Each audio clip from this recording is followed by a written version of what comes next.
Good evening, everyone.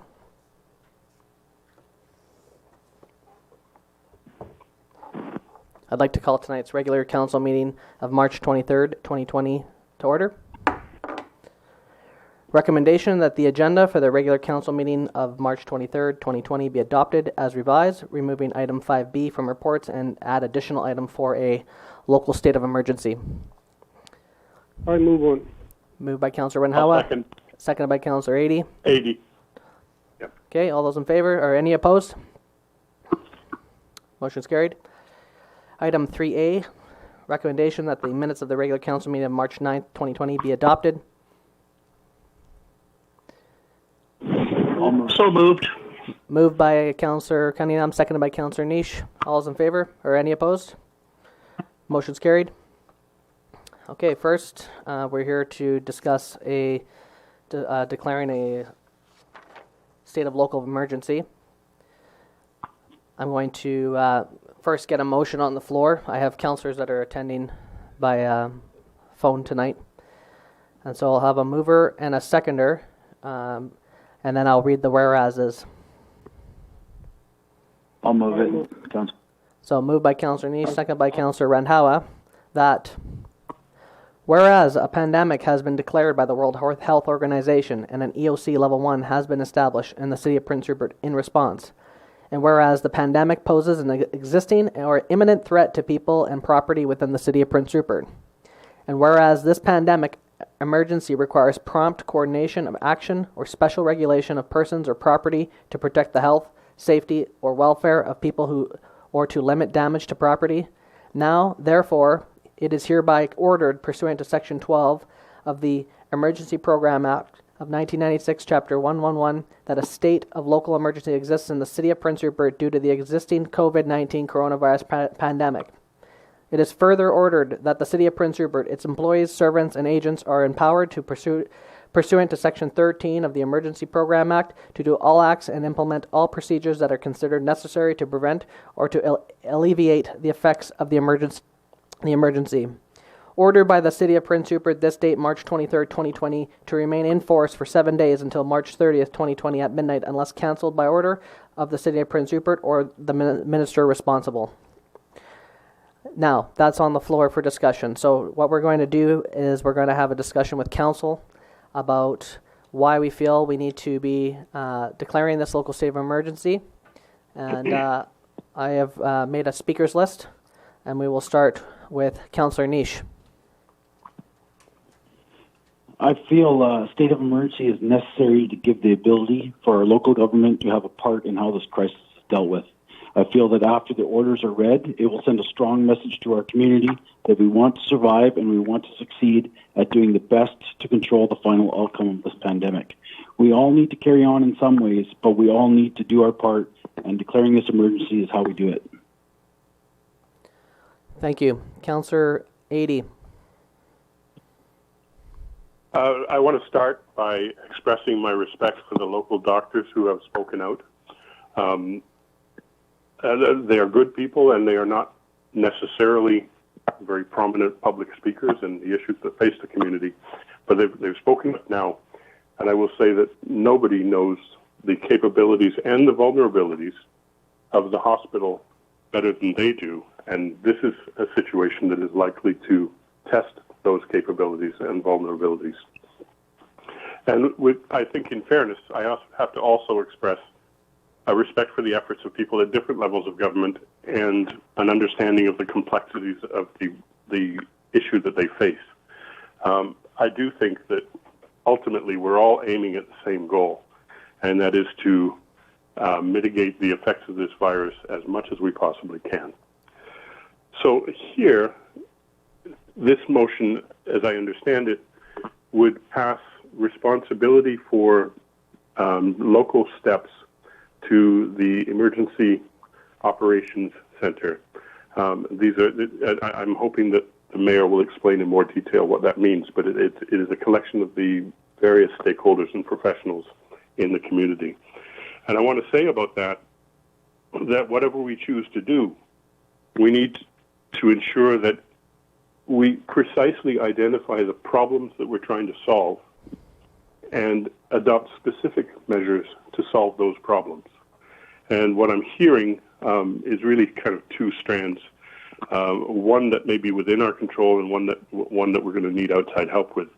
The one that's in our control is that I think we're facing a problem where most of the people in the community have got the idea that we have to maintain social and physical distance from each other, and we have to self-isolate when it's necessary, when we're ill, when we have symptoms, or when we're worried about that. Unfortunately, I don't think everybody is. I know I drove through town today, and there were still, fairly significant groups of people walking together in close proximity, and that's the kind of thing that we're being told is going to be a problem. The second problem that I think that we need to be aware of is perhaps not so much in our control, and that is to ensure that the hospital and the staff, the frontline staff, the people that are going to face the patients that are going to come their way if this picks up steam, have the equipment and they have the resources in order to not only address the patients but also keep themselves safe in the process of doing that. So having said all that, I think that we need to adopt immediate action to increase public compliance with social distancing or physical distancing and self-isolation measures. We need to do that mindful of the fact that one of the things that I think people are going to struggle with here is their own mental health. The more that these changes in our behavior impact how people are used to living, the more they're going to find adapting challenging. I think we need to be aware of that. I think we need to acknowledge that people will need to be outside, but they need to do it in a way that is safe. And so I think within that, we all need to be good neighbors. And by we, I mean all 12,000 of us, because we are in a moment where we can still control the trajectory and severity of the virus here. We need to grab that opportunity before we lose it. And with that, I think I'll stop. Thank you, Councillor Ady. Councillor Renhawa. Thank you, Mr. Mayor. I would say every town is unique and their needs and challenges are different. In these challenging times, our medical professionals who are at the front line experiencing COVID-19 pandemic, having the best understanding of the needs and resources of our city and our surrounding communities. So we should listen to their recommendations and we should be proactive or else we will be too late. So we should get ahead of the curve. So I'm in favor of this motion and do believe that for the safety of our city and some surrounding communities, we need to act now and act fast. So be safe than sorry. Thank you. Thank you. Councillor Skelton-Morvan. Yeah, no, I agree with all the points that was being made, but I just want to be very clear with the language being used. So at this point, it's time to stay home unless absolutely necessary, because this is an extremely critical time to flatten this outbreak. So we're already ahead of Ontario in confirmed cases, and this isn't even the entirety of the bigger picture. So this virus incubates from 5 to 23 days with a typical range of 14 days without symptoms, and continues to be contagious during this time frame. So that in itself terrifies the medical professionals, and they've made that very, very clear to us. We need to support our healthcare workers and doctors and nurses and the entire system as a whole, and we do so by staying home. So I think emphasis on that especially. Respecting their recommendations as medical professionals, maintaining those physical distances and avoid gatherings with whom are not in immediate household. So as mentioned in Dr. Christie's post, so our current capacity as a regional hospital, we only have 30 beds and 2 ventilators. So most of us as individuals, as he said, we would be fine, as 80% can recover at home. But the remaining 20% will not be able to fight this virus and will need hospitalization. So these 20% will overwhelm our hospital and increase casualties drastically, because those that need hospitalizations will not be able to receive it. So another thing, just to extrapolate some of the data from Italy, So just referencing some of that data, on February 23rd, so a month from today, there were 2 deaths and 79 cases. So that in itself, they were already at lower numbers that we were at in BC. So now to date, 4 weeks later, their death toll has surpassed China's, and it's at 6,077 deaths with 63,000 plus cases. And at this point, they are literally trucking bodies away by the hundreds without proper burials. And it's quite something, frankly, out of a movie, but this is real life. So at this point, I really think we need to batten down the hatches and prevent this from happening to us as well. So I'm in full support of activating the phase 1 of our Emergency Operations Center. It would be another phase, correct? Which phase is that? But what would this be activated to be? This currently one would be phase 1, and then we would go to phase 2 after that. Right. So into phase 2 of the EOC. Okay. Thank you, Councillor Moreau. Thanks very much, Mr. Mayor. I won't belabor any of the points that Councillor Scott Morgan just made or any of the data. All I would say is that I'm also supportive of declaring the local state of emergency.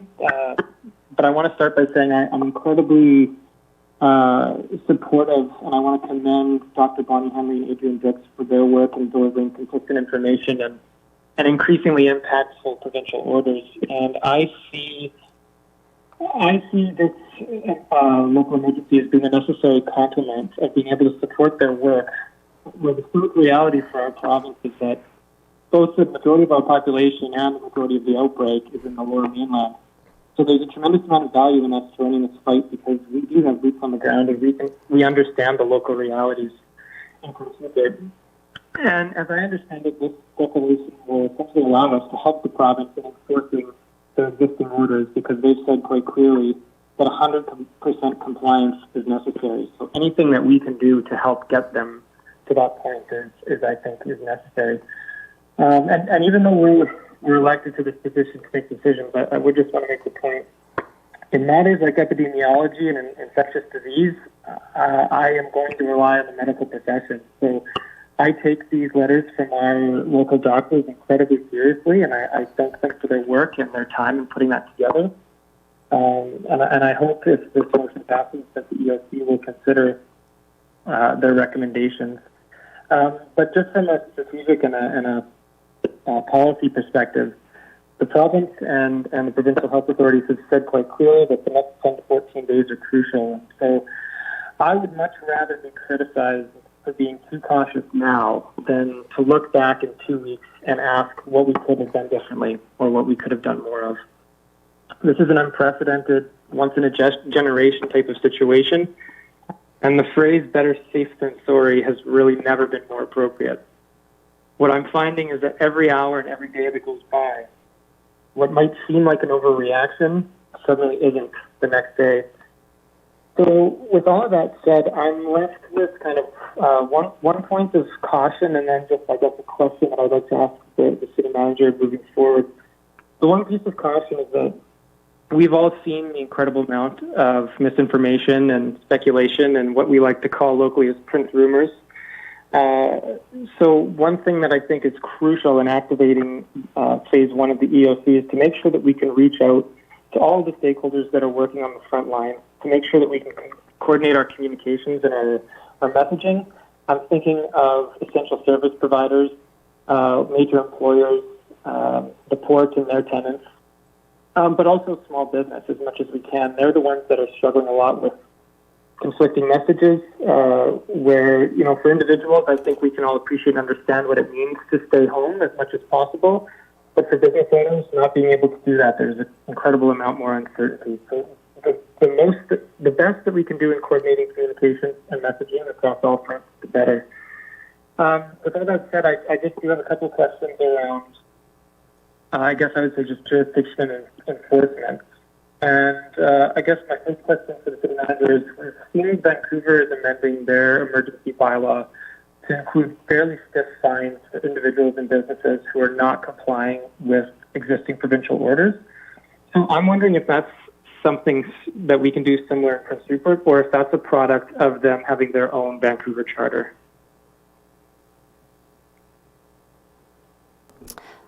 We can actually look into that. I would hesitate to give an answer right now without having researched that. So we will definitely endeavor to do that as soon as possible. Okay, thanks very much. And then I guess the only other rumor that I kind of want to hit on right off the bat is that there's been a lot of speculation that this emergency order would shut down the highway. And I just hope that we can shed some clarity on that tonight, because that's something that I've gotten a number of phone calls about. So I'm hoping you guys can shed some clarity on exactly what that implication would be. I can shed some clarity on that after we're done here, after we talk about the emergency order, because it will be the responsibility of the EOC, but I will just say clear that there will be no shutting down of the highway. Okay, thanks. That's the end of my comments. Councillor Cunningham. Okay, I support this wholeheartely. We've got to get ahead of the curve here. We've got to try and flatten the curve. We've heard all these expressions. But, we're at the end of the line. We've got to take care of ourselves.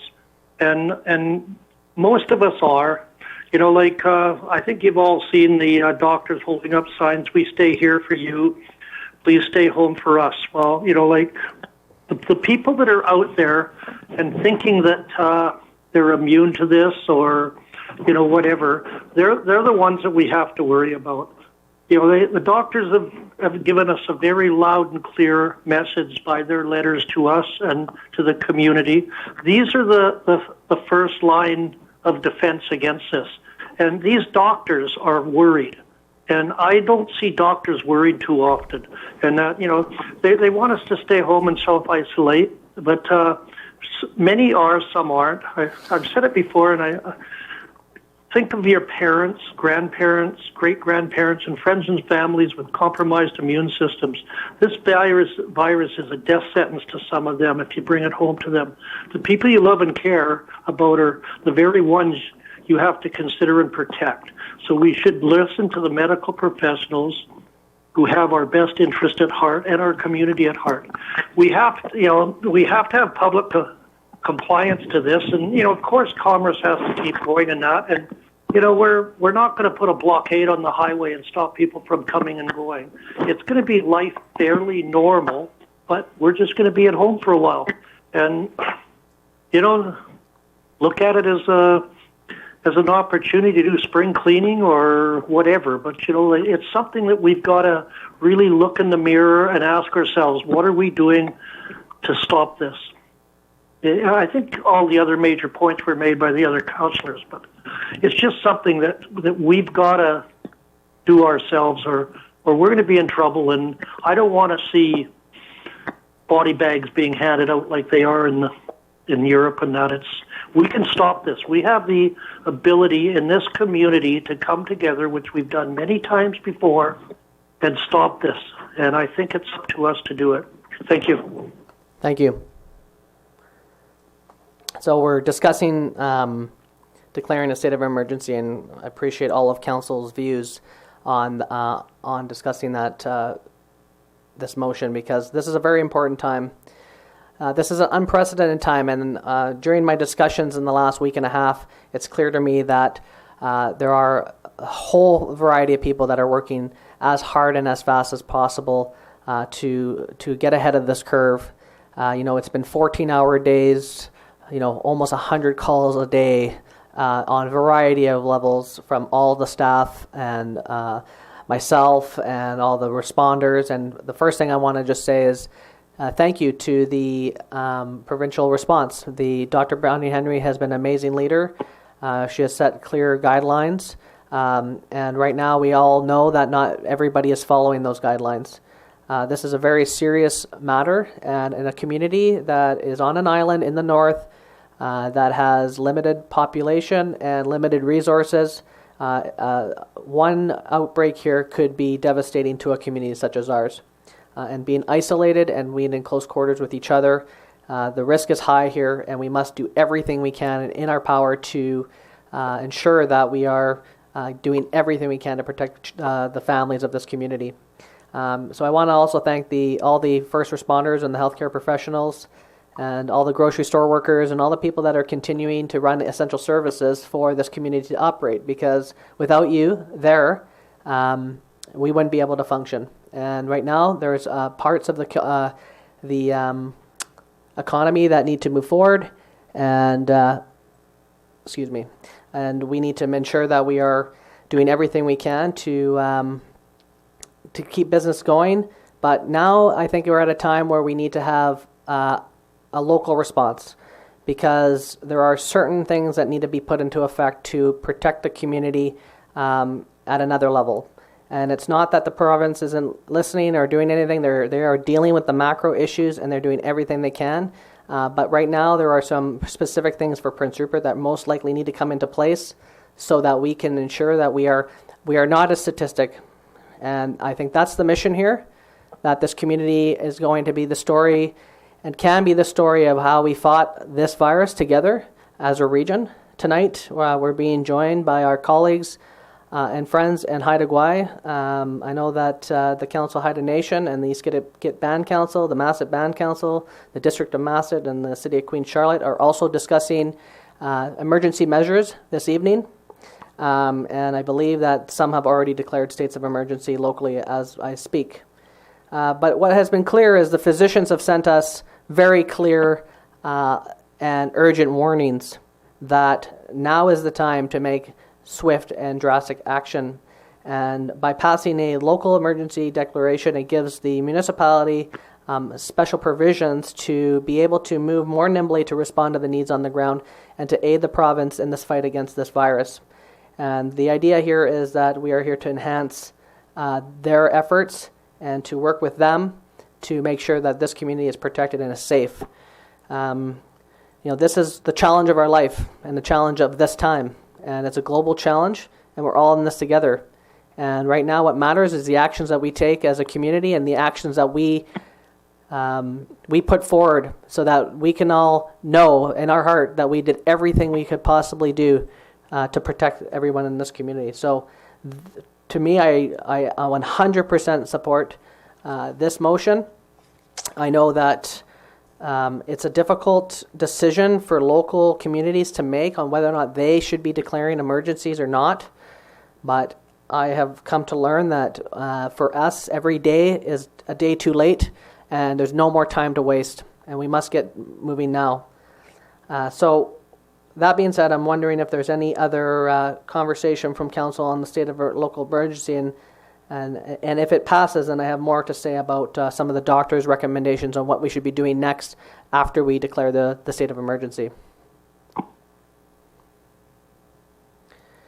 Okay, so if there's no other further discussion, I will go one by one through the speaker list, and you will say aye or nay if you're in favor. Councillor Niche? Aye. Councillor Adie? Aye. Councillor Randhawa?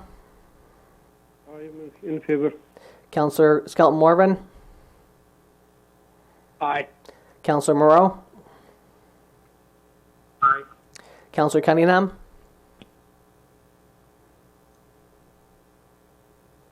Aye. And I also support this motion, and this resolution passes unanimously by council, the City of Prince Rupert Council, and we are now effective immediately. The City of Prince Rupert has declared a state of emergency due to the COVID-19 pandemic. So now we have activated our level 2 EOC, and the next step here that I really want to make sure is clear to the community is this. What has happened now is that the City Council has designated the authority to make decisions based on the emergency provisions to the Emergency Operations Center. The Emergency Operations Center is a collaboration between the RCMP, Incident Command, the Fire Department, our city staff, Northern Health, and a couple other stakeholders who are communicating every day at 9:30 a.m. to coordinate and organize efforts across the community. Now they have been added some special provisions for them to implement orders for the community. Now, let me be clear that what I'm going to read to you next are what the doctors and physicians group of this community have recommended the EOC to pass. So what I'm going to read to you tonight is not going to be in effect tonight, but that they are recommendations from the physicians group of this community on the example types of orders that our EOC should consider and should implement. And these orders will be handed to the EOC team to review. And then within short order, over this week, we will start seeing orders coming in to this community to start a new process of coordinating this community for the next probably 3 months or more. I also want to say that these orders are not necessarily designed to limit people's lives as it is about we are all going to be living a certain way for 3 months or more. And we're going to need to figure out a system for how we can live daily life. And that system can be designed in a way that allows some freedom, but at the same time, very cautious and clear definitive guidelines. And so I want to read out to what the doctors are recommending recommending to the EOC, and then once these go to the EOC will deliberate, and then you will know more about what orders we're going to implement right off the bat. But I'm going to read to you all of the recommendations so that everybody is transparent and clear on what discussions we've been having, that these have been crafted throughout the weekend. They're designed to fit into current provincial orders, but also take things a little bit step further based on the local context of Prince Rupert's situation. So, the first order that they are recommending is an order to self-isolate and maintain physical distancing at all times. And I'm going to read you what those conditions will be under that order. First, residents are advised to stay at home and shelter in place unless for essentials, work, or outdoor activities with your household only. You may only have physical contact with individuals within the same household. You may go outside to enjoy the outdoors with members of your household only and must keep your distance from anyone outside your household. Areas that typically attract larger groups of people where a separation of 2 meters or 6 feet is difficult to maintain will be closed to the public. This includes the recreation center, squash court, curling rink, library, and all playgrounds. Any outdoor sporting activities that cannot keep a 2 meter, 6 foot separation is not permitted. These include sports such as soccer, rugby, baseball, football, ultimate frisbee, basketball, and tennis. Children under 12 must be supervised or within communication distance of an adult when outside. Travel to and from surrounding villages and communities is limited to food and supply gathering only. Villages in the surrounding area are strongly advised to close travel to all outside visitors. Villages are strongly advised to supply designated supply gatherers to limit the amount of travel for your residents. All residents who are returning from travel to Prince Rupert from any mode of transportation, from any location, either internationally and domestically, including places such as Vancouver, Vancouver Island, the interior, Prince George, etc., are mandated to self-isolate for 14 days upon returning. Those who are coming to Prince Rupert for the purposes to conduct essential service work and do not show symptoms are exempt. Please follow all provincial social distancing guidelines. Residents are strongly discouraged to leave the community during this time. Those who must travel to adjacent communities to take care of family are to keep physical distance and are to do the following. Disinfect steering wheel and door handles before and after returning. Be cognizant of all debit machine keypads, gas pump handles, and must wash your hands frequently while you're away. If residents from Prince Rupert come into physical contact with any other resident from any adjacent community, either purposely or by accident, and are returning home, you must self-isolate for 14 days. If necessary, further local orders may be established to protect public health under the guidance of emergency personnel and healthcare professionals. These orders are issued on a temporary basis. In 4 weeks, there will be a mandatory review process to determine whether they must continue. And that is under the recommended order by the doctors to self-isolate and maintain physical distancing at all times. Next, recommended orders on supplies, food, and rations. These orders pertain to the following establishments: Shoppers Drug Mart, Walmart, Save on Foods, Safeway, Rona, and Home Hardware. These specific stores will be referred to as establishments below. Establishments are required to have one central entrance and one central exit of the premise and cannot have multiple nodes of entry. Establishments must provide a greeter at the entrance and exit of the store to provide hand sanitizer to all patrons. All patrons will be required to use hand sanitizer both upon entry and exit. Establishments are at max capacity and are strongly advised to hire temporary workers during this time. Residents are required to designate one single grocery shopper per household, and if necessary, may bring one helper with them. There will be a limit of no more than 50 people in any establishment at one time. The establishment will do everything in their power to limit the amount of patrons at one given time in order to allow for a 2-meter, 6-foot separation between patrons at all times.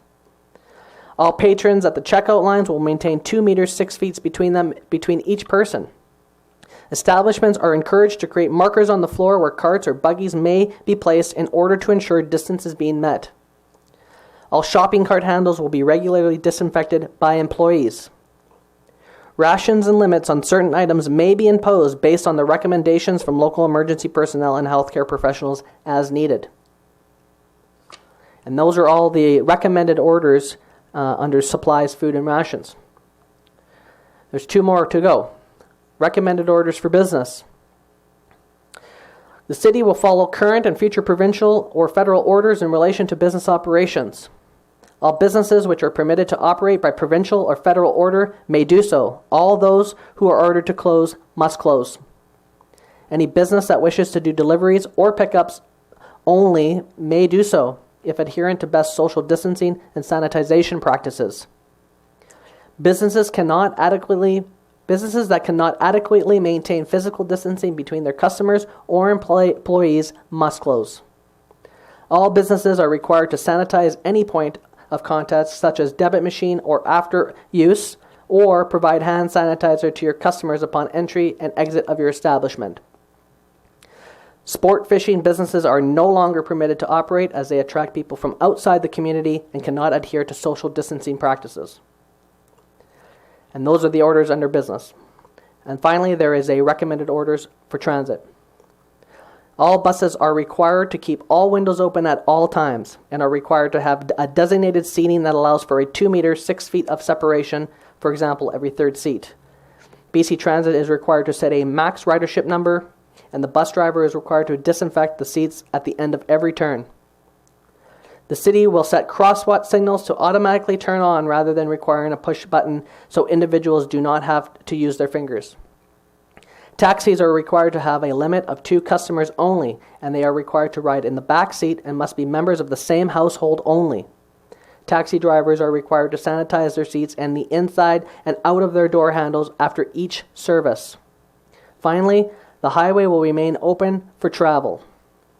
And those are the recommended orders that will be given to the Emergency Operations Center for review. And the next step will be orders will be given during the week. I understand people want us to move quickly, but they need to be done in a thoughtful way that works with the businesses and works with the stakeholders in this community to ensure that compliance can be met and is enforced. And we will have those out to the community, and then what will happen is you will have a mail out, as well as we will do social media, website, and all those things, that you will have all the orders in your mailbox so that you can use that and put that on your fridge at home, and you'll be able to refer to that over the next 3 to 4 months, as these are the beginning recommended orders. Now, that being said, if things proceed and they get to a point where the community is seeing confirmed cases and there is another level of action required, the Emergency Operations Center is designated and has the authority to take increased actions. And I understand there are people in this community that want to see very, very strict actions, and some people who don't want to see many actions at all. And there's a balance between all levels of action. And we will ensure that we are working very closely with the EOC to have the community's needs heard and met. But at this time, we are in a state of emergency, and it's time to move quickly based on the local context of this community. The biggest, most pressing order that I believe that the doctors have recommended is that anybody from any location coming from either Vancouver by plane or by driving must self-isolate after 14 days. Currently, by law, from provincial order, that is not a law. But we are recommending and would like to make it an order to be the law in Prince Rupert so that you are going to be able to feel comfortable that people returning home from any location as this breaks out in Canada are staying home and self-isolating and not at the grocery stores. And also the orders around the grocery stores, I believe, will help create some order around how we do our supplies and shopping. As one thing I want to tell residents is that there is absolutely no need to be worrying about supplies coming into this community. Supplies will continue to come into the community. Trucks are going to come on a regular basis. And at this juncture, people only need to be shopping like they regularly shop. There is absolutely no need for hoarding. There is absolutely no need for having way more extra supplies than you need. The supply chain will continue.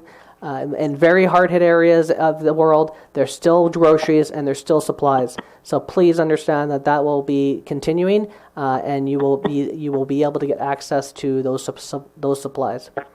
And so those are the recommendations, and we're going to work with the EOC, and you will hear more coming very soon. But for now, the city is officially in a state of emergency. We're taking this very seriously, and we're going to move very quickly to protect the residents and families and children of this community. Okay, so that being said, we're going to now move on to our regular business, which I know at this time will seem very anticlimactic to what we just did there, but we do have some regular business to attend to, and we still have a budget that we need to pass, and we need to go through that process and continue because when the world continues back to normal, we still have to do all the regular programming. And so next up, we'll have our Chief Financial Officer who will do another presentation on the 2020.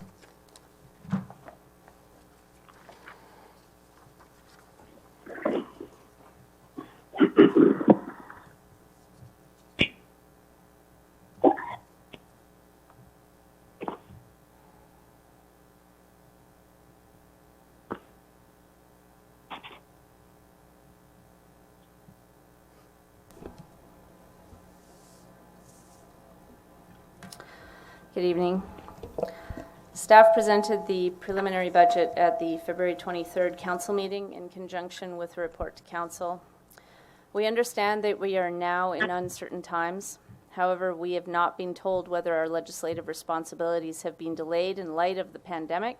Therefore, we are continuing with our scheduled second public engagement opportunity during this regular meeting prior to the final budget recommendation after we receive the final assessment values from BC Assessment.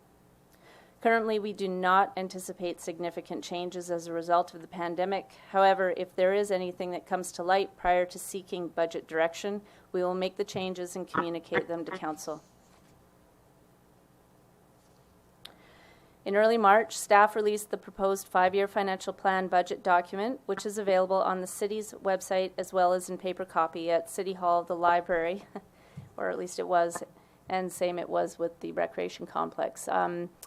This is an old slide, obviously, so please just access it through www.princerupert.ca.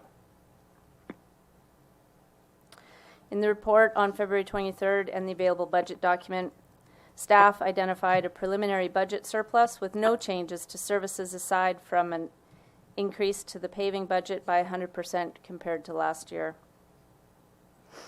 The proposed use of surplus is to allocate it to the remaining expected loan repayment on the new RCMP detachment. By doing this means there is no expectation of an impact to taxpayers from the future debt required to replace the detachment. We can do this with no increase to the 2020 mill rate. As the screen identifies, the proposed residential rate is lower than the mill rate in 2019. This is a result of recalculating the mill rate to adjust for the small increase in assessed values experienced.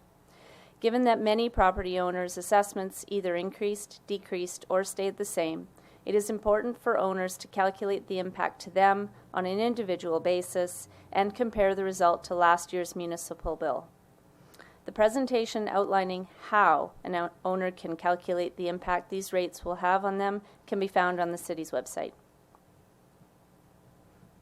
Property owners are reminded that the property tax notice they receive includes taxes we collect on other agencies' behalves.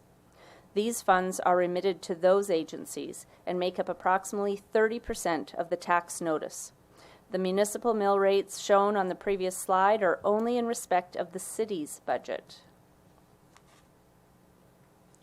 Staff would like to remind home and business owners that property taxes can be paid in advance on a monthly basis through a pre-authorized withdrawal program offered by the city. Paying monthly can smooth out the financial impact of property taxes. As well, those with mortgages can have their property tax payments combined through their lending institution. Anyone interested in setting up a pre-authorized withdrawal program are encouraged to contact City Hall. For residents who aren't, or for all residents who are watching, we have an online engagement platform called Rupert Talks. You can register at engage.princerupert.ca to participate and find the city's proposed 5-year financial plan document, frequently asked questions, a video explaining taxation, and other resources. The anonymous survey will close at 4 p.m. on March 27th, and results will be aggregated and shared with Council as part of the budget process. Paper copies of this survey, they were going to be available at City Hall and the Recreation Complex and the library. However, in light of the changes, what we will do is you can go ahead and give us a call at City Hall, and we can see about possibly mailing one to you or making arrangements for drop-off. Comments and questions can also be received through email at finance@princerupert.ca. Final BC assessment values will be provided next week, at which point we will incorporate the information and provide it to the Council when we seek budget bylaw direction at a special meeting of Council mid-April. Thank you for listening, and anyone who'd like to make a comment, ask a question, is welcome to call 250-627-0935 now, or email your comment and questions to finance@princerupert.ca. And I'm going to close off right now and go and man the phone. Thank you. Thank you. So there's a number that was posted that you can call to ask the Chief Financial Officer questions regarding the budget. Thanks. Okay, next we have a report for a development variance permit application 659 8th Avenue East. Do you have anything to... I'll second it. Okay, so moved that and seconded that the development variance permit application DP 2006 for the property located at 659 8th Avenue East proceed to final consideration. Any opposed? Motion's carried. Okay, and I'll entertain a motion to adjourn. So moved. Moved, seconded by... Can we have question? Okay, you have a question? Councillor Randall. Yes. Like we already talking everything, right? Can we talk to gas pump owners to start full-time, full service here? Full service at the gas stations? Transmission, yeah, like gas pumps, right? Yeah, okay, we can refer that off to the EOC. For sure. Sorry? We'll refer that off to the EOC, for sure. Okay, that would be nice. Thank you. Any other questions? And can you give the number to people, EOC number, so people can, if they have any question, they can call them. So can you give the number? We'll put that on the internet for sure. Okay, thank you. Okay, entertain a motion to adjourn. Okay, move on. So moved. Moved by Councillor Cunningham, second by Councillor Renhawa. Or any opposed? Meeting's adjourned. Thank you very much for attending. There'll be more information coming out very shortly. Thank you.